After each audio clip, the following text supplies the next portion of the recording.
It's Overreaction Monday, ladies and gentlemen, and the Titans may be 1-10 in the NFL, the worst record in the league, the first team to go to 10 losses on the year. But there are some positives, and they got two big steals in the 2025 NFL Draft. Welcome into Titans Today by Chat Sports. I am your host, Brett Alper. Who are those two players where Mike Borgonzi pulled off highway robbery after seeing their performance against the Seahawks yesterday? Well, we'll get into that in a second, but big shout out to Cam Ward. He has been progressing tremendously throughout the first couple of weeks of the season. It looked bad to start. He had an under 50 completion percentage, and you could see right there, 450 passing in the last two games, 70 yards rushing, 65% completion percentage, 5 touchdowns and 0 interceptions. He's getting better, and he's getting better. And this video is about steals of the draft. Well, I'm not going to call Cam Ward a steal of the draft. He's progressing and looking very solid, but I mean, he's a first overall pick. You picked him one. It wasn't a steal. He was sitting there right in your lap, and you got him, and it's showing that he could be a franchise QB. So I'm not calling him a steal. We'll get to the other guys that are later in the draft. But before we do that, we are 18 subs away from our goal, ladies and gentlemen, from 11,500. So go ahead. If you want Titans coverage all throughout the week, we're giving you a preview this upcoming week as they take on the Jacksonville Jaguars. Hit that sub button right now. I know 18 of you that are watching have not hit that sub button just yet. All right, let's get to the draft steals. And the first one, this dude has been impressing me nonstop, and it's Chimere Dike, the wide receiver, punt returner, kick return specialist. He has been outstanding. And on the field, he's starting to get more reps at wide receiver, but throughout the first couple of weeks, it was just him at punt return. But his connection with Cam Ward has been tremendous throughout the later parts of the season. And you got him, not in the first round, second round. You got him in the fourth round. Coming out of Florida, everybody kind of clowned the Titans for this pick. Since you drafted Amani, you also drafted a couple of other guys, and it was just like, well, why did you draft this guy when you literally just drafted a wide receiver? Well, because he's super quick, and he's starting to look even better than Amani throughout the last couple of games. 28 receptions on the year, 252 yards, 2 touchdowns, 9 yards per catch. But the one thing about him is just his speed. He can take the top off the defense at any single point of the season. At any single point of the game, I should say. If he's going deep, Cam Ward is going to find him and get him downfield. You don't have Calvin Ridley for the rest of the year. So DK has become one of Cam Ward's favorite targets. And you're starting to see more and more his yards increase. There's a couple games where he had 70 yards receiving back-to-back and averaging like 17 yards per catch. But the one thing about Chimere Dike is, yeah, he's a good wide receiver. But the one thing that just he excels at more than anything, and it's not just the one part of his game on offense, it's the return game. Because every time he is in the backfield, either returning a kick or returning a punt, he is unstoppable. The return stats this season are one of the best in the league. Punt return yards, 285. Kick return yards is at 1,206. And he also, to add on top of that, he has 2 touchdowns. And let's not talk about all of them that got pulled back. And I looked at some of the stats, and this comes from Wes Wisely, who's on Twitter. He's a good follow, comes up with all the stats. All-purpose yards. That includes kick returns, punt returns, rushing yards, receiving yards, passing yards. Chimere Dike leads the entire NFL in all-purpose yards by a wide margin, 1,760. And he is on pace for 2,720 all-purpose yards, which become the all-time record in a season. He needs 936 to pass Darren Sproles, who had 2,696 with the Saints during the 2011 season. And I'll make note, he should have even more yards because there were multiple times where he would break free on a punt return, and guess what? Holding, receiving team called back, illegal block in the back, receiving team, and it gets called back. 2 punt return touchdowns have been called back by BS calls. So he should have even more. But I'm expecting him throughout the rest of the year. You're 10-1 right now. You got 1-10 right now. You got 6 games left.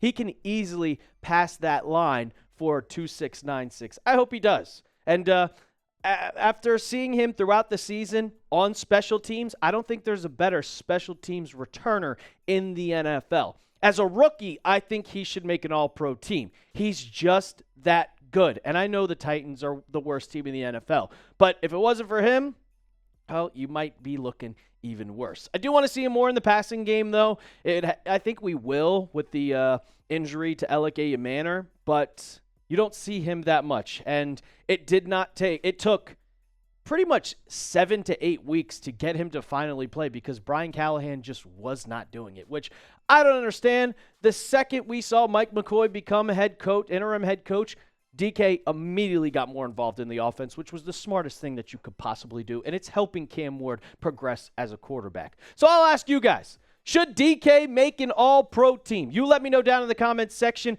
Give me a Y for yes or give me an N for no. I'm going with my Ys because he obviously should be on that special team side as an all-pro. Coming up next, we got the other steal, and it's sticking with the offense. Mike Borgonzi did a really good job drafting offense with Alec Manor. Hint, hint, it's not him. But we'll get into that in a second. But first, I got to tell you about our sponsor of today's show, and that is Prize Picks. It's the holiday season, the best time of the year for sports, bowl games, basketball matchup, playoff pushes. It's all happening at once, and while you and I are out here making decisions every day on what gifts to buy, what to eat, and what game to watch, there is one place where it feels good to be right. Prize Picks. Prize Picks is simple to play. Just pick more or less on 2 to 6 player stat projections, and if your picks are right, you could cash in. Prize Picks now has early payouts. If your lineup gets off to a hot start, you may now have the option to cash out those winnings before the game even finishes. I love how straightforward Prize Picks is. I don't have to spend a lot of time calculating my payouts. Prize Picks makes it easy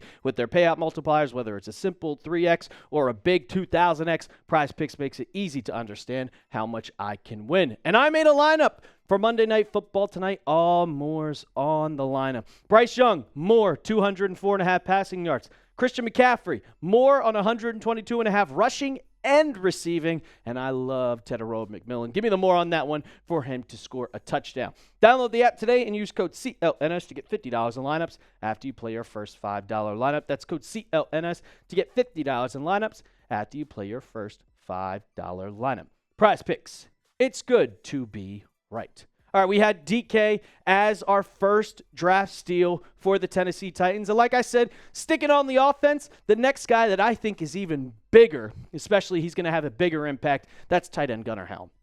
And we have seen him, just like Cam Ward, progress as a rookie from week 1 all the way into week 12 of the NFL season. And like Dike, you got him in the 4th round. And I don't understand truly how he fell. Back at Texas, he was one of Quinn Ewer's number 1 targets. He had like 60 catches, and he fell all the way to the back. And Mike Borgonzi jumped on that opportunity.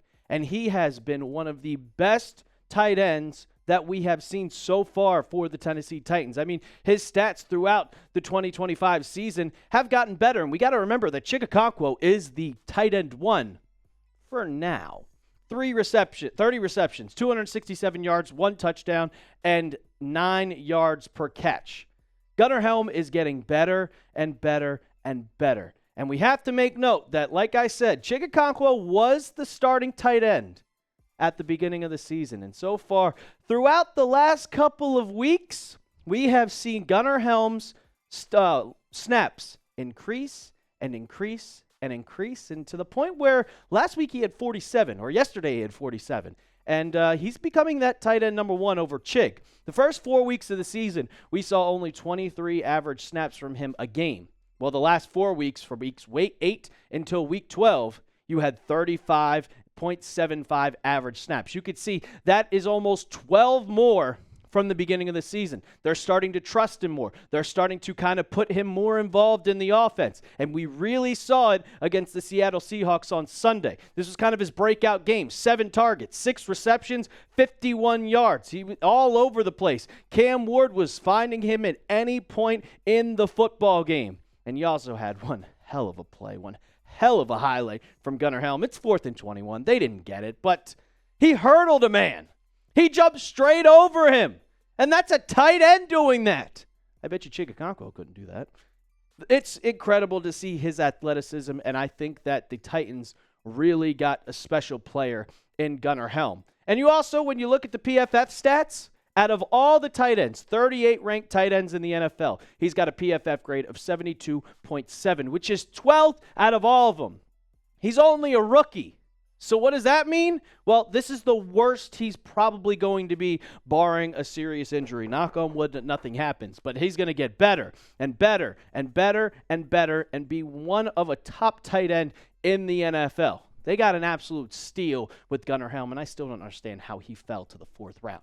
If you want these rookies to succeed, if you want all of them to succeed, we didn't talk about Femi Oladejo. We didn't talk about Kevin Winston Jr. We talked a little bit about Cam Ward, but if you want them all to succeed, go ahead, hit that thumbs up icon, and while you're down there, go ahead and hit that sub button. We are 18 away from 11,500. So go do that now, and as always, tighten up.